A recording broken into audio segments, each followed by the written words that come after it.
And we are live, and I am so excited to introduce to you folks Matt Allen, the miracle maker, founder of Kudos. And yeah, that man is a handful, right? All the best ways to use that term. So, in a nutshell, I met Matt thanks to Zion Inogero once again, and the wonderful Lydia Lowry Busler. We love you, Lydia, so much. Mhm. And Matt, so before I start to explain a little bit who you are, where you're coming from, and why I'm fascinated by what you stand for, and basically why are you on this show at all? Would you like to say a few words to our audience today? Sure. Thank you very much, Kevin, for having me along. It is always a brilliant experience for me to be on anybody's show, especially people that I know. Sometimes I get invited to things where I don't know the person, but knowing somebody a little bit beforehand is perfect for me because it means that I get to know a little bit about them and how awful and shocking the questions might be. So I'm very nervous about yours. I hope that some of my friends and some miracle people are in the audience and they're here to watch and learn about you and what you do. Because I'll ask you some questions as we go along, maybe things that other people aren't usually asking you, but we'll see where we get to. Mm-hmm.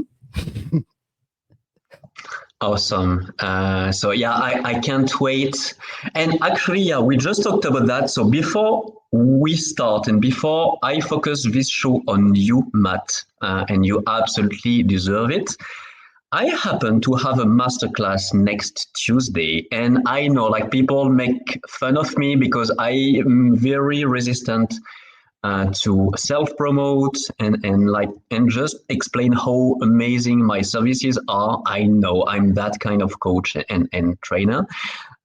So I will just take a couple of minutes to explain what's up next Tuesday, and then it will be all for our wonderful Matt here. So, in a nutshell, I will present a concept I call social alchemy.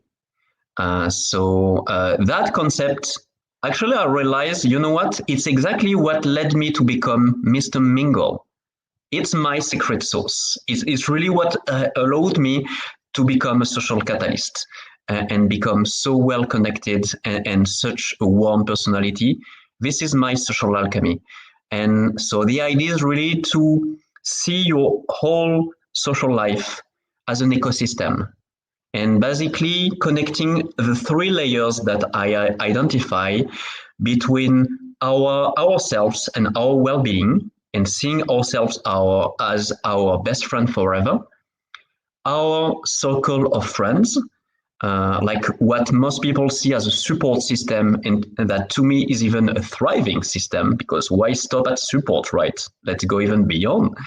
And finally, the network of connections that opens you to the world, brings new blood in your friends, allows you to build a powerful business, etc.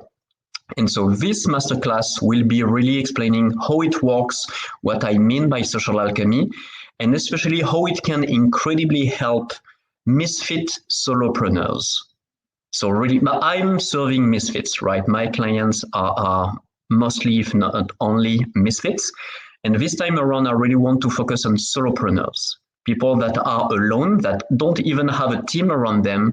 And so to me, they need even more that social alchemy. So I'm just showing, the link. So it's bit.ly, ly, /social dash alchemy.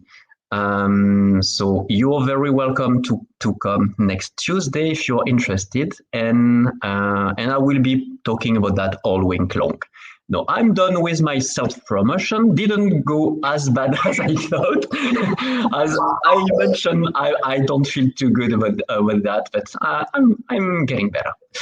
And Come now, on. before we fully get back to Matt, I'd love to welcome our dear friends. We have Christine, we have Omar, we have Jane, we have Shauna. so far in the comments. You might be even more. Whoa, I see like more than 40 people already connected with us. So guys, if you have questions for Matt, or if you just want to say hi and to spread love, the comments are just for you. No pressure though. If you just want to lay back and enjoy the show and ride with us, no worries. You don't have to comment. We just love the comments so much. All right. I'm good. Okay. Oh, and we even have Mike Ashabrana, Big Dog Mike from the Hounds. Okay, back to Matt. So Matt, in a very tiny nutshell, had an amazing career in corporate and marketing, and at some point decided to go heart-centered, full out, and really have a people-first approach, a very humanitarian and disruptive approach. At least it's the way I see it. You let me know if I got it correctly, Matt, but it's really how it feels. And we'll get into that. And one of the most fascinating parts of Matt's journey, in my opinion, is disability. Because you couldn't imagine looking at that Matt smiling like that. Who could imagine Matt has disabilities, right? But actually has, yeah, a couple.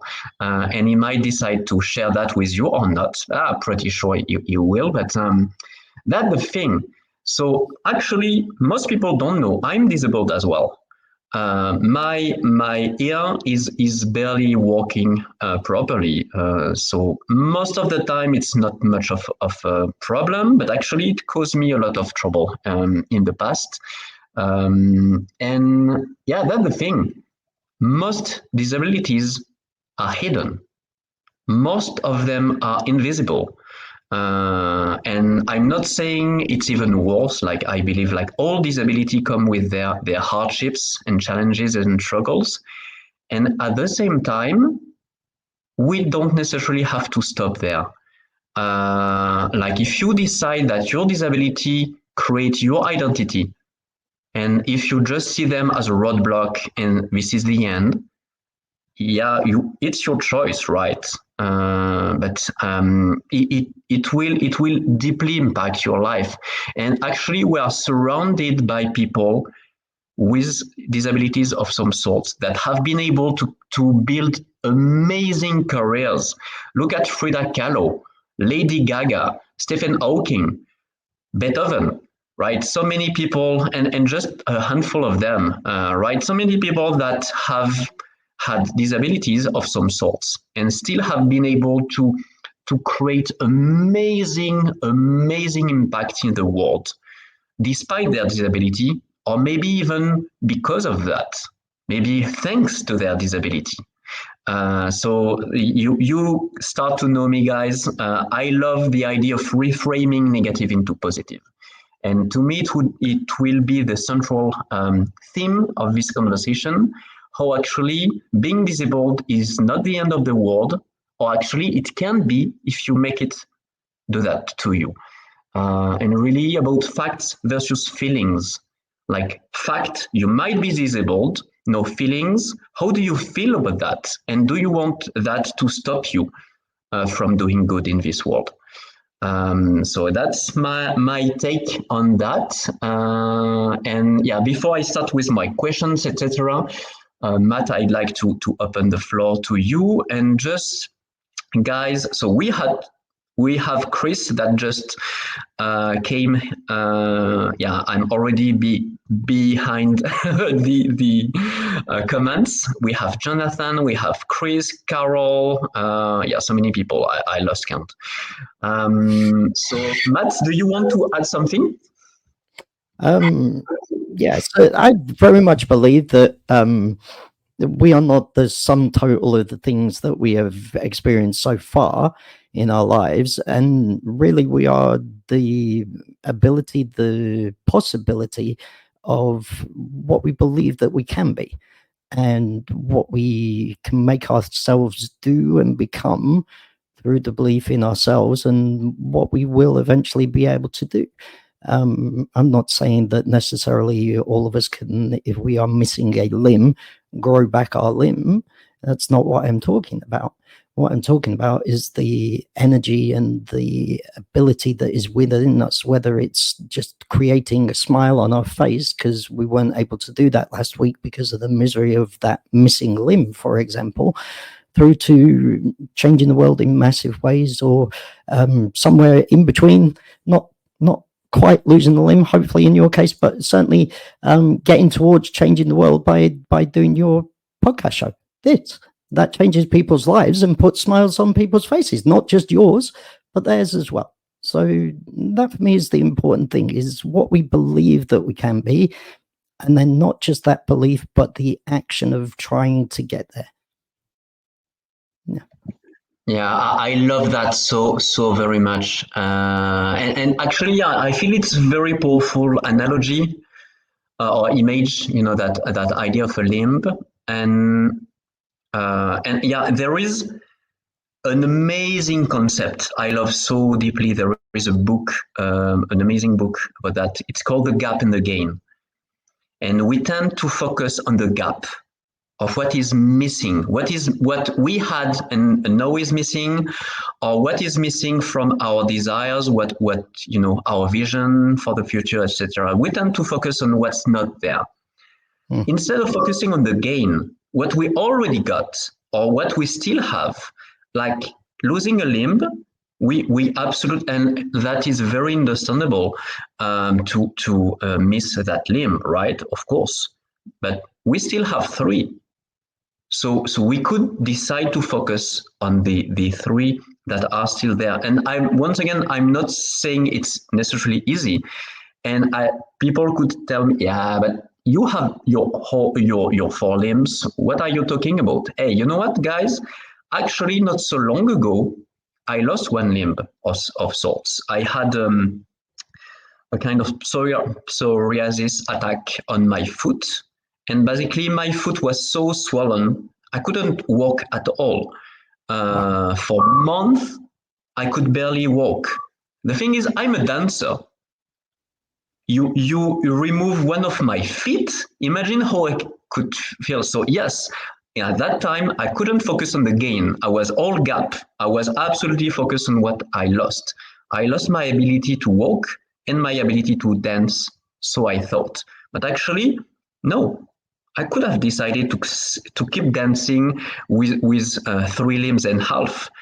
I chose, quote unquote, to see it as a big loss when actually I might have been able to turn it around. So it was a few years ago. So don't worry. Now my foot is all good. I'm taking meds for that.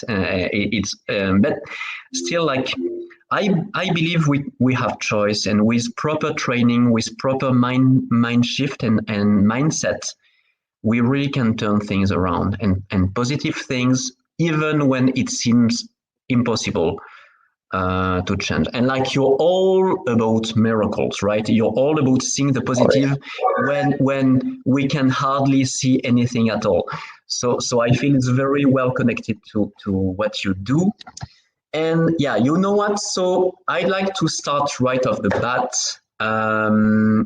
So we started with that. So I would like to know, how do your disabilities manifest, if you're okay to share? And how do you use your physical pain as fuel for your mission? Okay.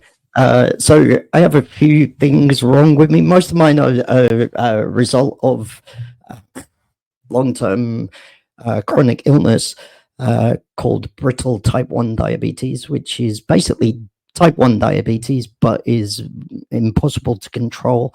Most type 1 diabetics, I do say most, they, over a period of time, hopefully not a very long period, their blood sugars normalize to some degree. They get used to the condition. They get used to the impacts of exercise, pain, stress, just general living on their bodies, and how they react to food and their digestion of that food and stuff.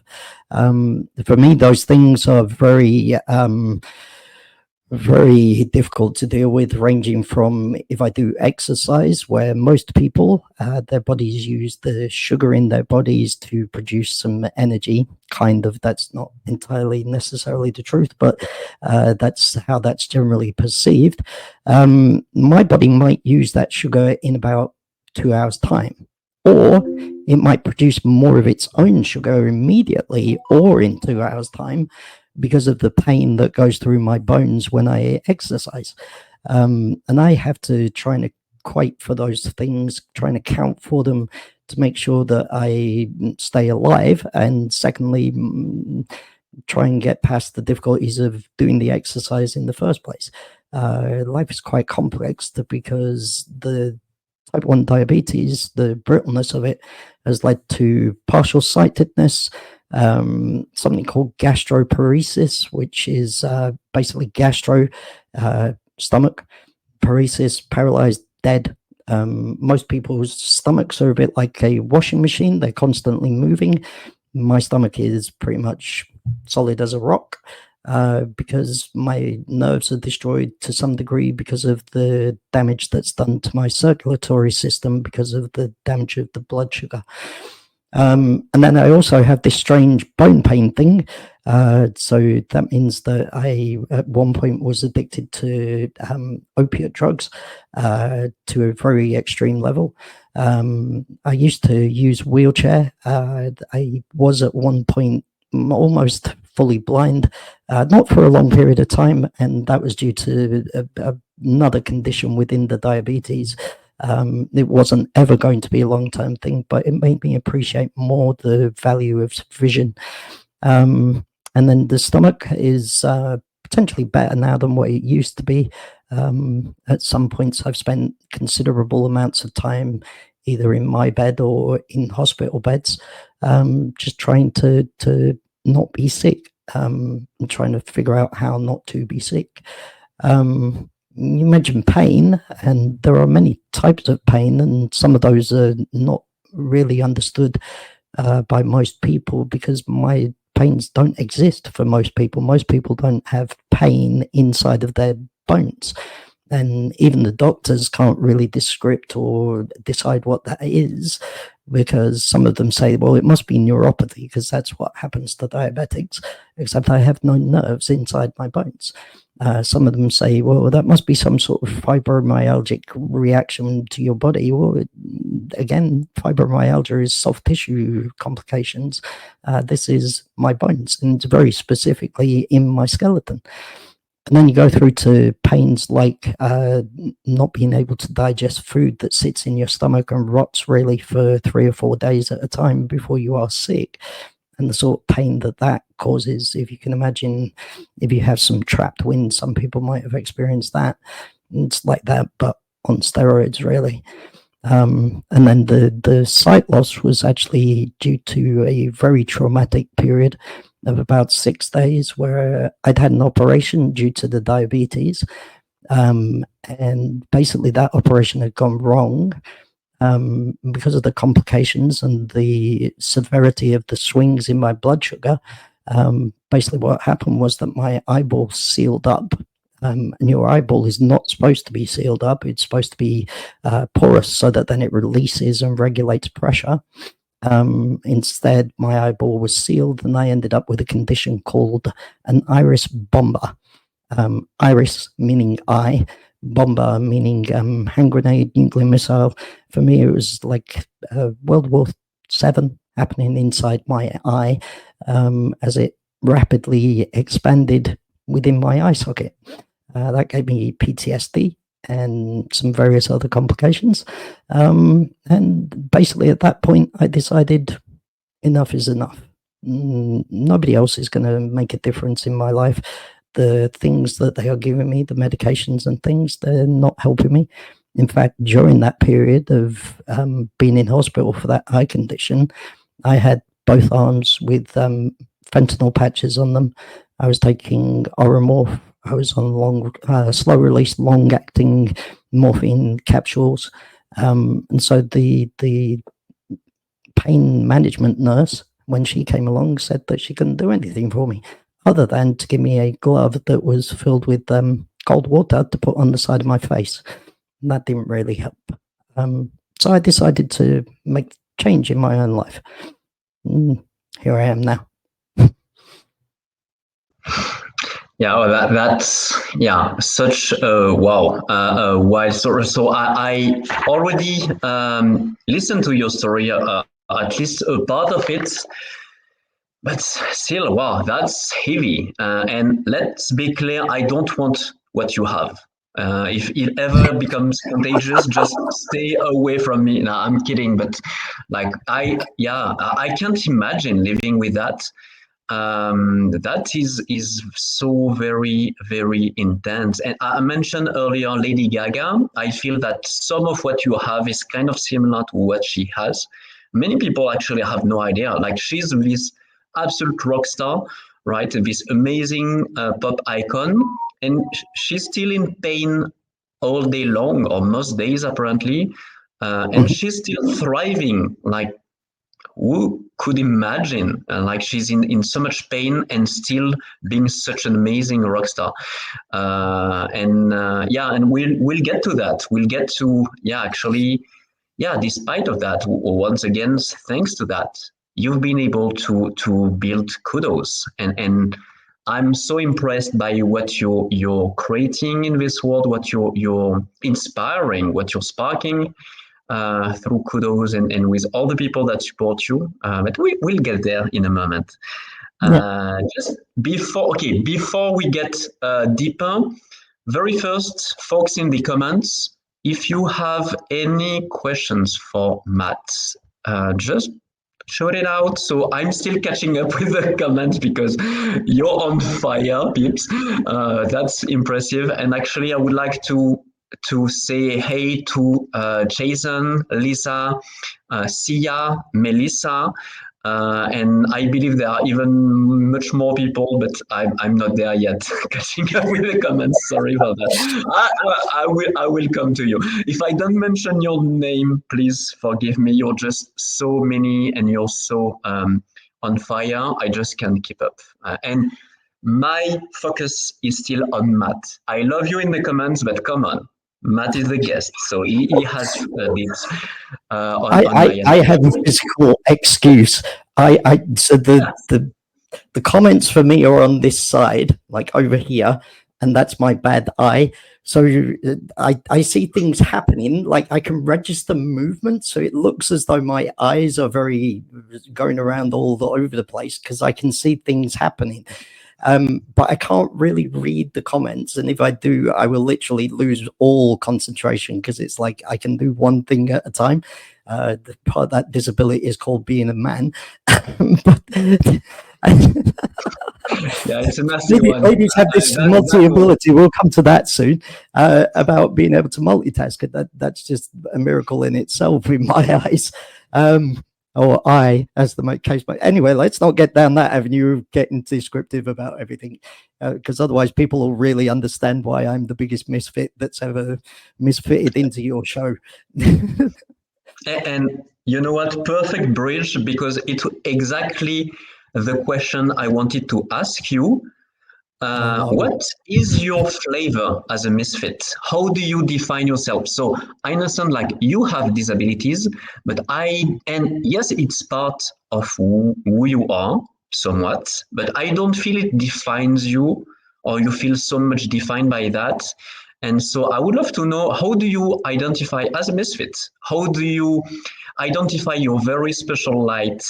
If you want to play that game, I like that idea of flavors and shapes and colors. And so, if we ever taste you, how would it feel? I would hazard the guess that it would be quite acidic. I tend to polarize people a little bit, mainly because I operate at the far end of what people perceive as the norm. Or at least we perceive that people perceive as the norm. Throughout numerous conversations with so many people, probably in the chat, people that I've actually spoken to, people like you as well, Kevin, my experience has been that nobody really that I speak to is at that broad spectrum of, I have a problem with what's going on in society. I recognize that there's some sort of thing happening which wasn't happening a few years ago, or a year ago even, or even a few months ago. And so I tend to see myself, I guess, as a bit acidic, because I am a little bit hard to swallow sometimes. I don't know about how I taste. Probably quite sweet as well, because of the constant high blood sugar. And then if my blood sugar goes low, then I'm one of the few people who should really be eating sugar in this world. Few of us should be eating as much of it as what we do. But again, that's part of the reason why I'm a bit acidic, because I talk about subjects like that. In terms of color, I would say red. You see a lot of red behind me, and that's not because of my alcoholic face or anything like that. It's I very much like the color red. Most people think about red as a very violent and aggressive color, and sometimes it's depicted as being the color of hatred and evilness and wickedness, because we see fire and the devil is always red, and people with ginger hair and stuff are supposed to be very feisty and fiery because of the fire on their heads and things. That's very old school thinking. Red is a color of love, and I'm forever talking about that subject as well. And you look at many things about why red is the color of love, and why it's so important to love and to be loved. And so red is definitely my color. Not sure that it suits me, but I like it. I love that. I love that you answered literally to my question, and that's on me, because I love using analogies, right? But actually, it's part of what really appealed to me to you. I love your sense of humor. So to me, it's very almost cliche in a way, because you're from the UK, and my most favorite humorists in the UK are the iconic Monty Pythons, right? I worship those guys. Like they built my sense of humor from the get going, along with a French humorist called Pierre Desproges. For all my fellow French speakers, you know who I'm talking about. This man is next level. But I really have deep love for these Monty Pythons. And no, not all Brits have the same level of humor, right? And I feel you're quite close, or you're really in the same field of them. So it's one of the reasons why we connected so well, because I love the way you have fun. You live your life with fun. Yeah. And just a quick pause. So I want to welcome Stella, Tanya, and Melissa who join. And I'm still catching up with comments, right? So I will get back to you sometime. I still don't see any questions for you. And okay, so I would like to start. We're roughly at the talked about the pain. We talked about the disability and what didn't work so well in your life. And now I would like to talk about what you created once again, despite, or maybe even thanks to that pain. And before we really get into the nitty-gritty, I would like, because at least to me, Kudos is above all a community. Before being really a platform that changes life and changes markets and etc., to me it's really a community of miracle people, right? And I would love to know why you felt the desire to build such a community, or maybe it just happened. Sometimes community just blossom naturally, right? But I have the feeling it has been a little bit more intentional than that. So why and how did you build that inspiring community of heart-centered change makers? Okay. So first of all, I just want to make a point on this. So I don't normally talk much at all about my disabilities on shows like this. Sometimes I talk about them specifically when I'm having conversations with people one-on-one, and I do quite a lot of those, and some people are familiar with some of the difficulties, not all of them. It depends on different conversations that I have, but I don't dwell upon disability that I have in the sense of it being impactful on what I do or descriptive of who I am. So I just wanted to say that, and congratulations to anybody else who looks at life that way, like Kevin was saying before about believing in making the most of where we're at and what we are. And I guess that sort of brings me to why I do what I do. I sort of alluded to it a little bit earlier in the sense that I realized that there was nothing going to change my life other than me. Big Pharma is not going to research my illnesses. The doctors cannot give me anything that really treats those conditions.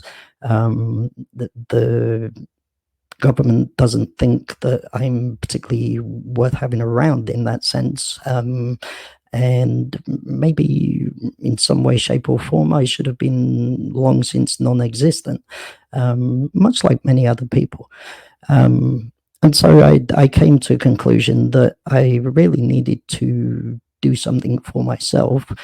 And I realized that that's something, which was something that I'd thought about a long time ago before I gave up work because of some of these conditions, was something that would not just help me, but potentially help the world.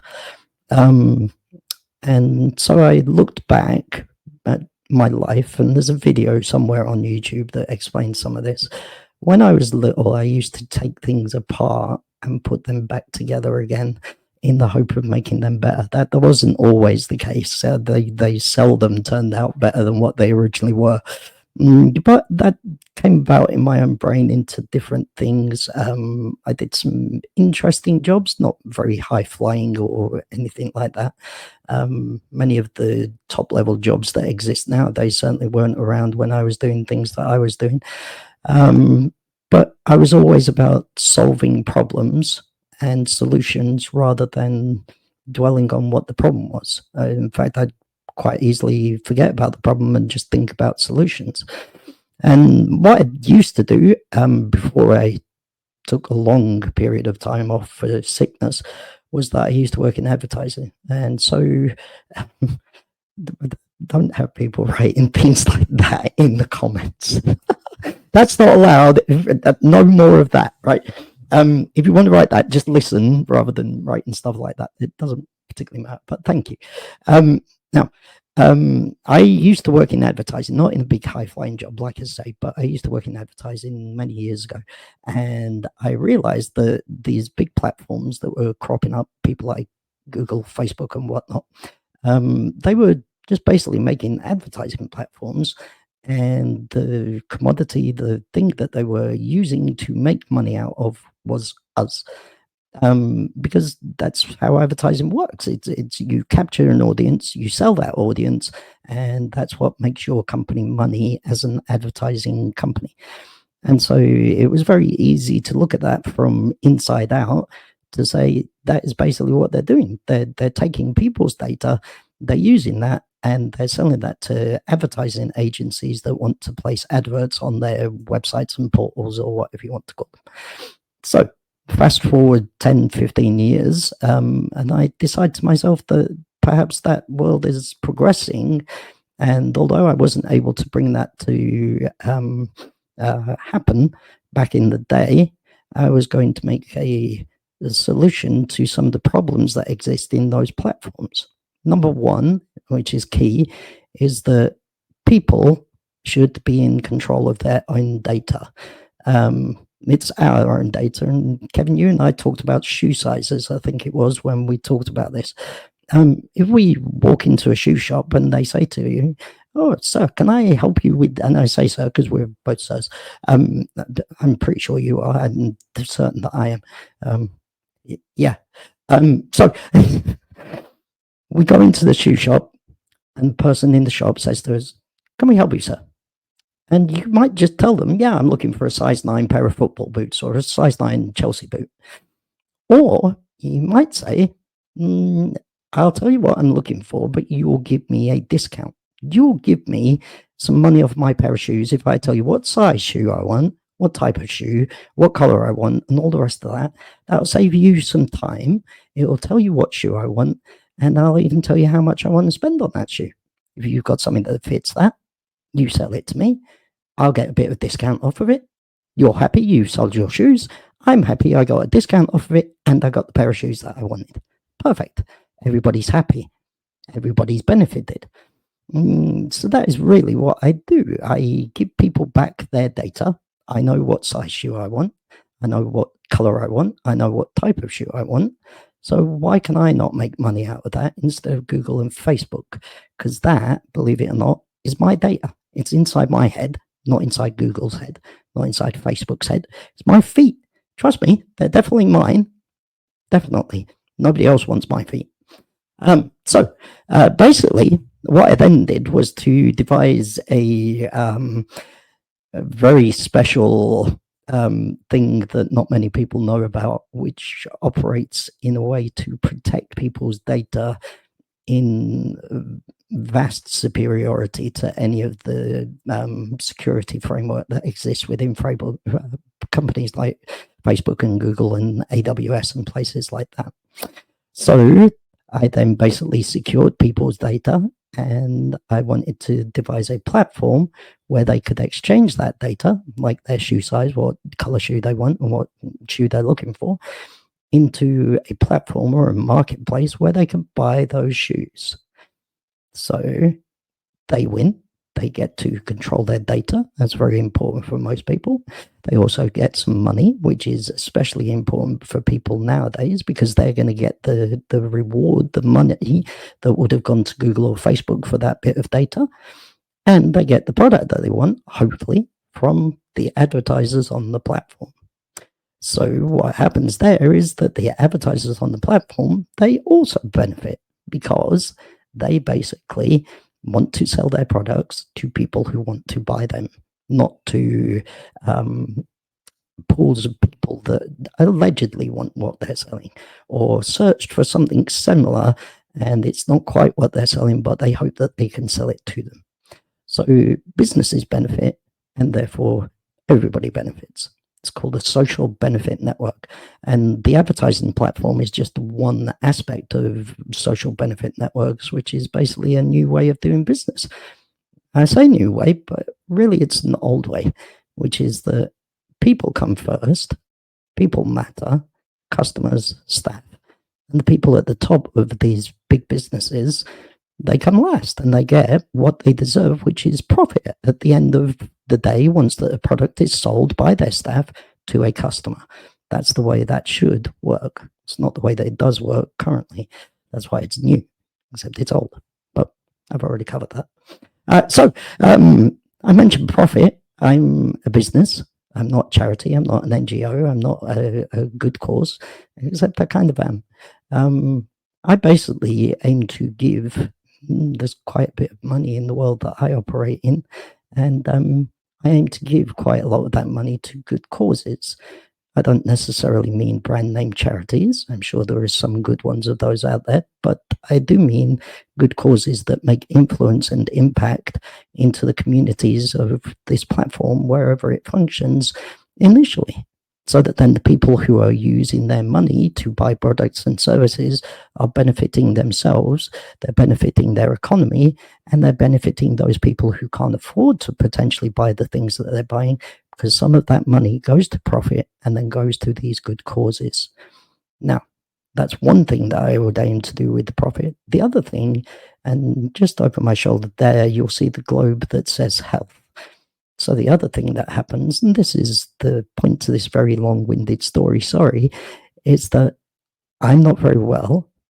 Big pharma, hospitals, the government, NHS in my country, they can't fix me. They can't make me better. They spend a significant amount of money doing that.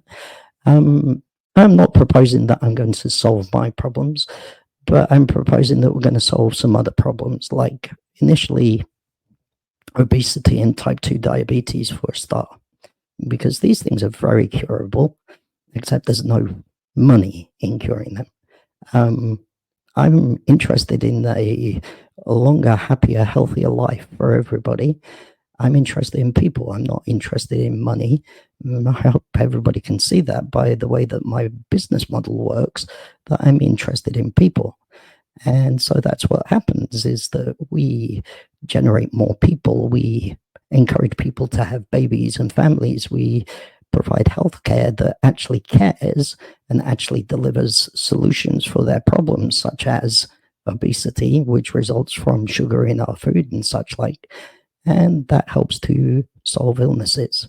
Potentially, at some point, that will lead to a solution for my illness, in which case we have helped me as well as helping everybody. Because even if you can't use that platform, even if you don't want to use that platform, you, your family, somebody in your community is ill. And even if they aren't, in my country, for example, people who are ill, which is a lot of people, those people cost us money. I'm not saying that they shouldn't. We should look after people who are ill. But that's the fundamental difference, is that we should look after them, not exploit them for everything that they are worth in a system that basically puts an end to all of us far earlier than what should happen. So that's why I do what I do, and why my illness helps me to think about how to make that happen. You asked the second part of the question, which was how does that lead to a community? Number one is that everybody that I speak to, including you, Kevin, I'm sure you can testify to this, they want what I described. They want those changes because we see those problems all throughout our world, whatever country we live in. No matter how much money we have, that doesn't stop us from having cancer. It doesn't stop us from having the food that contains sugar to a large degree. I'm sure not too many of the people at the top of the businesses that we're talking about, that they're going to be watching your show, especially if I'm on it, but maybe next week they will. But those people, they don't care about people. They care about money. We are people, and we care about each other and ourselves. There's nothing wrong in caring about ourselves. It's very important. But we need a better world, and we need a world that's going to change, that benefits us all. And that world is represented by social benefit networks and those globes that sit in the background behind me. I hope that answers your question a bit. So I know, absolutely, and actually more interesting because I already knew, right? And actually it's interesting because I didn't necessarily understood correctly at first, and but when you explained to me what Kudos was really all about, and I was like, oh wow, yeah. So now to me I already knew. So hopefully it helped our audience today.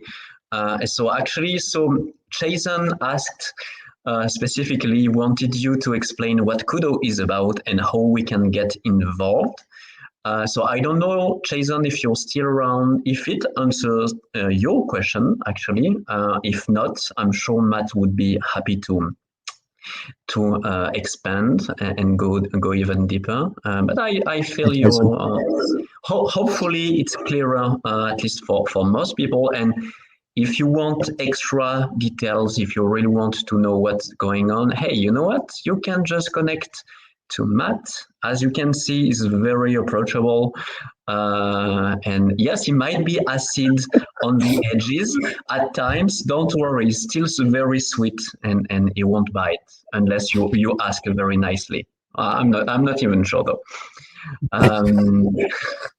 That's just a vicious rumor. So yeah, and the other thing, I'm a biter personally. So if you ask me to bite you, I absolutely will, but I won't make any promises for that. So I would love to welcome Noeli, Charito, and Anna that have been with us for a little while. I hope you're still around and still listening. And if not, that's okay. You'll get the recording, the replay if you'd like to.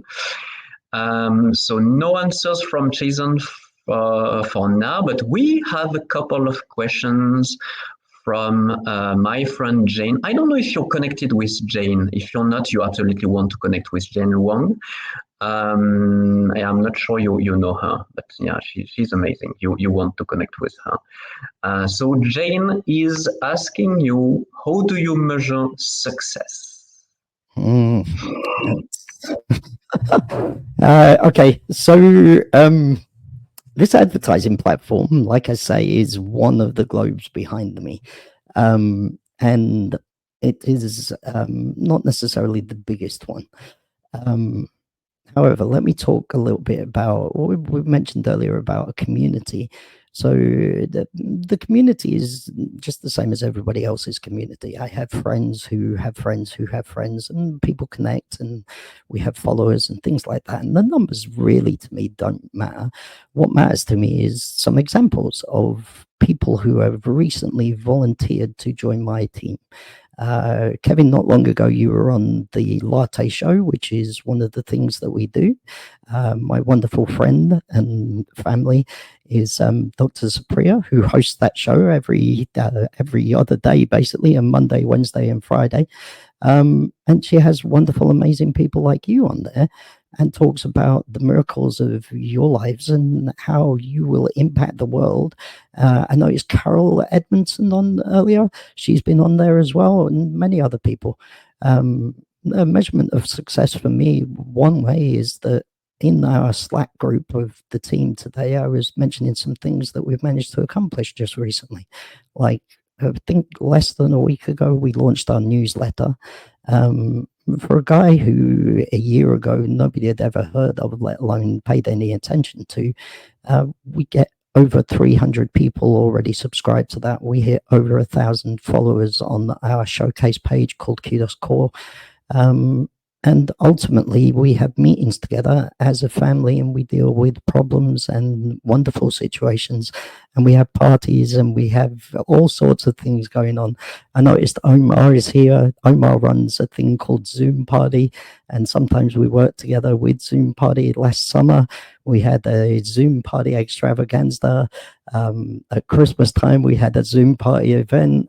We had a Christmas Carol sing-along thing. We do all sorts of weird and wonderful things, but I believe in putting a smile on people's faces, because otherwise, what is the point to all these things behind me? If people cannot smile and be happy about the world that we live in, irrespective of any problems, then we're losing that battle already. So let's think about putting more smiles on people's faces. It costs us nothing, literally, to smile and share that to other people.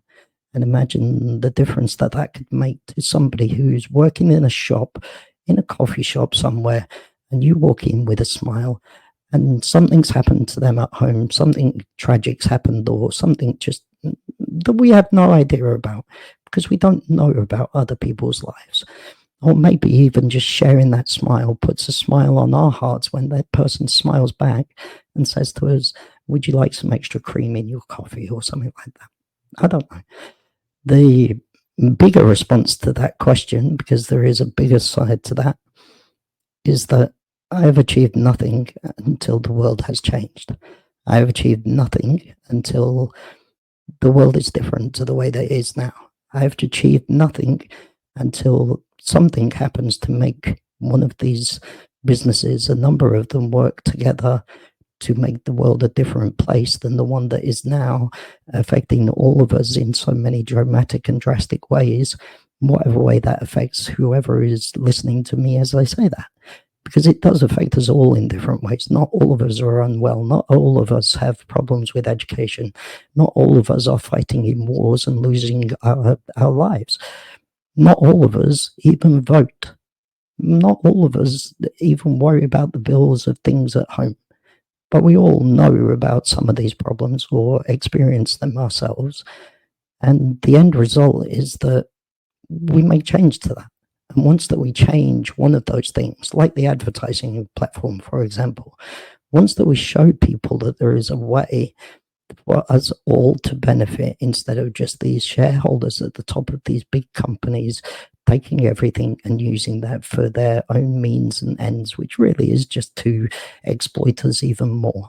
Or things like war that doesn't benefit any of us, just the people in the top echelons of society, they call it, where they benefit from that. They benefit of insider trading to know that these war companies are going to make money because they know that a war is coming, or there's bribes happening because they want to win contracts for providing us with various things because of some mass medical event. I can't think what that's called currently. I'm sure somebody in the comments or at home is shouting the name of that. We all know what I mean. I don't think those things really help us. I don't think that it's really essential for those people to create these situations like wars and difficulties in our world. And I think that if we can prove to people that there is a different way where real change can happen and we can all benefit from everything, then that would be something to have achieved.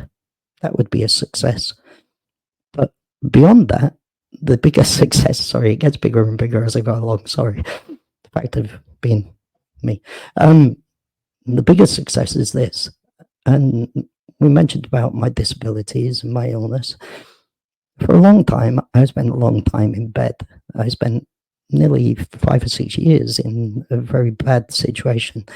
I was barely able to make any miracle happen. And the first miracle that I made happen was to be able to get out of bed and walk to the door, to walk to the toilet, to be able to use the toilet. That's a miracle that's so important to some people. And yet it seems like the smallest thing to other people. The thing is this, if I'm doing all of this, and trust me, it's a lot bigger than what I'm explaining here today. If I'm doing all of this, and I'm literally the stupidest guy alive, I have very little brain power. If I'm capable of this, and I have a team that wants to help me do this, and I talk to investors and people like that who want it to happen too, if this is a success, just think what everybody else who is in their beds and unable to deliver on their promise of their solution that is their miracle themselves, what a different world that would be. That would be success if we could get everybody to cumulatively unite and bring about real miracles in the world, real change that makes the future just better, I think. I really love your take on success. And seeing proper, good, lasting change. I feel like most people here really it's exactly what we want, right? What we are working on daily. It might not be the same angle. Maybe we might be in different fields. We might use different modalities, but I feel there is a rise, of heart-centered people on LinkedIn and on so many other platforms. Some people call them light workers, right? Some people just like call them humans, and we're just striving to build a better, healthier, smilier world. And I love that you started your definition of success with smile. Putting more smiles on people's faces. And it reminds me of something that deeply impacted me, an anecdote that was so profound. And I don't remember who shared that, but basically that person in the show shared that they they said hi to someone looking at them in the eyes. Okay, so you could well, sure, I do that like 50 times a day. What's the matter? Well, no biggie, right? Actually, that person, thanks to that experience, decided to not kill themselves during the night. Their plan, because they felt so miserable, they felt so oppressed, and they felt so alone and lonely. Um, they they decided, you know what? That's it. I'm done. I'm nothing. I'm no one. I don't mean anything to anyone. I quit. And because one person saw them and heard them and acknowledged them, it changed everything. It changed their entire trajectory. Just one little word. Hey, that's it. Looking at someone in the eyes, smiling at them, just that can literally save a life. And I know literally is overused, right? But I mean it the literal way. It can save lives. Yeah. Sorry, the English um like gentleman thing. I always put my hand up. I get used to doing it.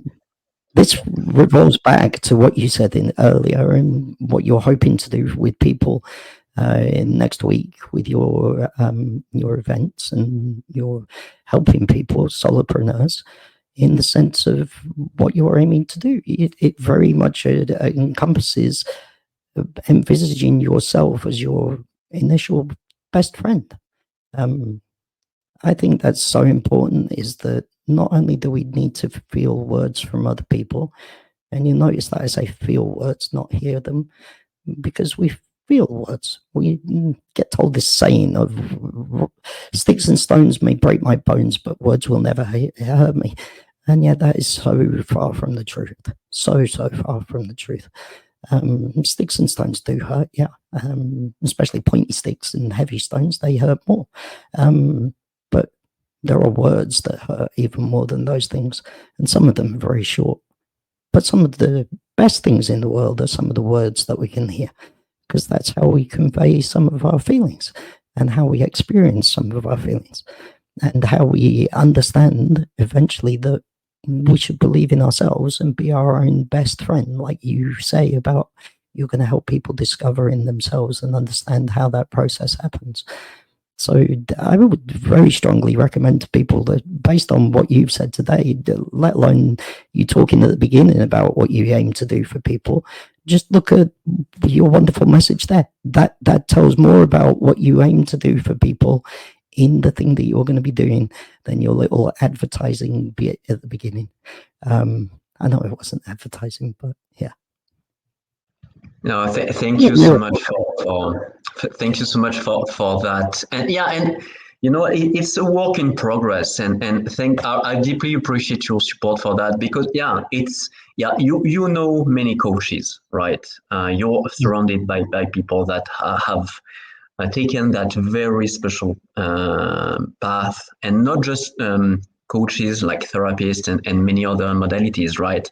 And there is something that we tend to have in common, in that we tend to be uncomfortable with selling, with offering our services for a number of reasons, because in an ideal world, all of that would just be free. We would just be sharing our wisdom and not asking anything in return, because it would be the best and kindest way to do that. But the other thing, we live in a capitalist world until something else happens, maybe. So we have to pay bills, right, and to make a living somewhat. So I really really appreciate, and yeah, it resonates with a lot with something that an amazing master coach called Michael Neal said. And it's extremely powerful. And for all light workers here, coaches, therapists of all shape and form, I'd like you to really mark his words. And it goes like, don't let your discomfort get in the way of your mission. So I will do exactly that. I will just finish again. Next Tuesday, I have an amazing masterclass cooking up. So it's called Social Alchemy. So it's bit bit.ly/social-alchemy. You want to be there if you're a Misfits solopreneur. At least check the page. You will see if it resonates with you. But believe me, it has been an amazing game changer. It's what made me become Mr. Mingle, like literally. So just to be clear, I won't be able to explain all the details of that. I will explain like the overall concept mostly, but you absolutely want to be there, especially if you're a solopreneur, especially if you work by yourself without a team. It's a massive game changer.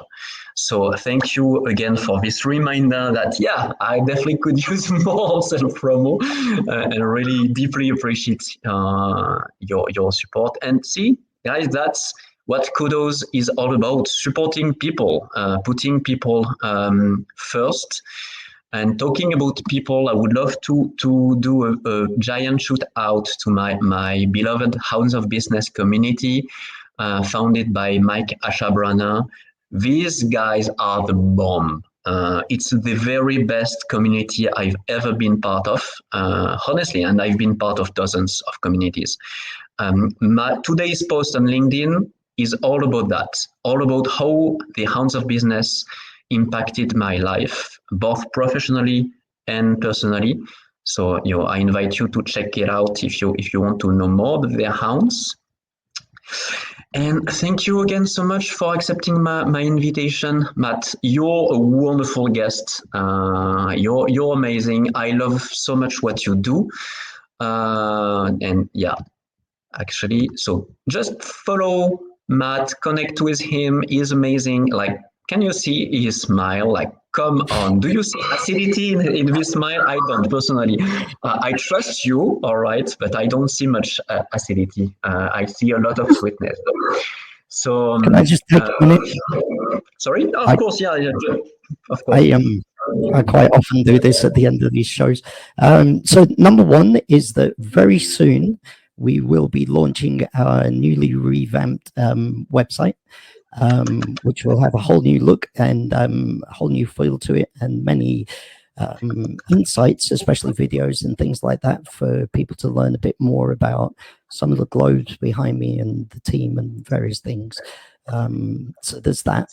And then secondly is that the smile is one thing, and smiles are important, most definitely. But I want to reassure people that we are in a changing world, and there are two options in this changing world. Either we let them make the change that they want, and it is not the change that we want, or we get on board with something and it doesn't have to be my thing. I'm happy to work with other things instead. My thing works, but we need to get on board with a thing that will change our world to benefit us all, because the options otherwise are that we will lose all benefit within us. We will lose our freedoms. We will lose our very souls to the way that the world is going. And that is clearly evident to everybody out there, because we all see the problems that exist in our lives, and that those are getting worse and worse and worse. And the legislations and things like that that are set out in different countries are set to capture us, so that then we cannot even have a rightful vote on what we feel about those things that are happening. So if you want to make change, if you want to support something, support me, or find something else and support them. And if you find something else, let me know, because then I'll support them as well. That's all. I love that. See, once again, you're doing it. Yeah, that's wonderful. Your call to actually invite you to support others as well. It's very powerful. So another reason to support you, and please tag me whenever you release the info. When everything is ready, I would really genuinely want to support you as much as I can. So tag me, send me, the copy or anything, and I would be so happy to relay. And I see, so many people in the comments that are really sharing my acknowledgement, my respect, and appreciation for you, first as a human being and what you built thanks to Kudos and your miracle take on life. And I feel we're kind of complete. I don't know if you want to say just a final words, and I will just shut up. Okay. Two things then. Let me just briefly tell people about miracles and the miracles that people are, and why that actually ultimately means that people are the solution. So let's talk about the advertising platform that we mentioned earlier. We're going to change the world by taking people's data, their uniqueness, the way that we use things on the internet, the clicks that we make on Amazon or Google, the things that we search for, the things that we love, the things that we hate, the things that we use in our day-to-day lives. By using the data about those things, our data on platform, whether it be Kudos or something else, like I said, that is a miracle in itself, because that will change the world. Except that miracle with Kudos is brought about by the people who use that platform, and in far more many ways than what is obvious or transparent at the very beginning. I have various solutions to various problems, and they all revolve around the miracles that is people and the solution that we can provide through people. So just keep hope, keep faith, keep believing in doing something different. And like I said before, take action on that belief. Take a small step towards the bathroom. You'll be amazed at how much more there is possible beyond that small miracle. What miracles lie in front of us. And once that we realize that we can help people make lots of miracles in this world, it's going to be a very different world.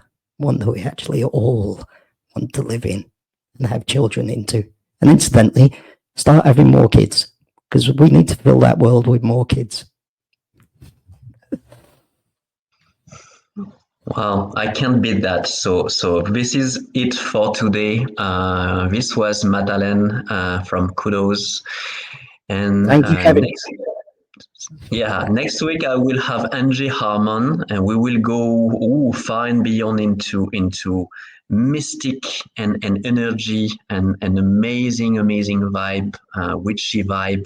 So tune in next week. You will love Angie. Hopefully as much as you loved Matt today. So thank you so much, guys. If you were live, if you're watching the replay, we love you.